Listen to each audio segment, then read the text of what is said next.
तर नवी मुंबईतल्या प्रकारानंतर आपण आता थेट जाऊया जालन्यामध्ये। भाजपचे जालना महानगर जिल्हाध्यक्ष भास्कर दानवे यांनी मतदान केलेलं आहे।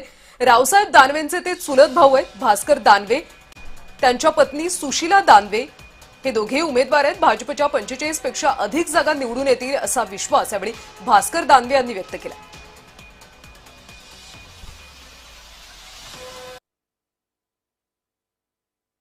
निश्चितच जालना महानगरपालिकेच्या निवडणुकीच्या संदर्भानं जवळपास 15 दिवसापासून प्रचाराची रणधुमाळी सुरू झाली होती आणि आम्ही 15 दिवस प्रत्येक घराघरापर्यंत मतदार बंधू भगिनींना भेटलो आणि ही संपूर्ण निवडणूक फक्त आणि फक्त विकासाच्या मुद्द्यावर आम्ही घेऊन गेलो।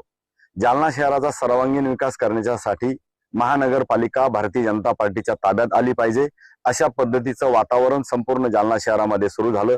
आज सकाळी 6:30 वाजेपासून मतदार बंधू भगिनींनी मतदान केंद्राच्या बाहेर मोठमोठ्या रांगा लावल्या। मी इतिहासात आजपर्यंत कधीच पाहिलं नाही की सकाळी 6:30 वाजता मतदार राजा मतदान केंद्रावर आला आणि त्यांनी रांगा लावल्या। तर महापालिका निवडणुकीत सर्वात मोठा पक्ष भाजपाच असेल, भाजप नेते रावसाहेब दानवे यांनी ही प्रतिक्रिया दिलेली आहे।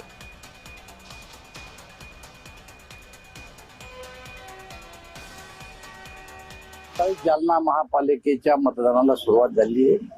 मी स्वतः काही बूथवर जाऊन आलो, कार्यकर्ते सुद्धा बूथवर उभे आहेत प्रत्येक ठिकाणी। अति उत्साह मतदारामध्ये आहेत आणि त्यांच्या मनामध्ये त्यांनी ठरवून ठेवलेलं आहे यावेळेची महापालिका ही भारतीय जनता पक्षाच्या ताब्यात द्यायची। कारण गेले 15 दिवस मी जालना शहरामध्ये मुक्कामाला आहे आणि त्यामुळे असं लक्षात आलं लोकांच्या बोलण्यावरून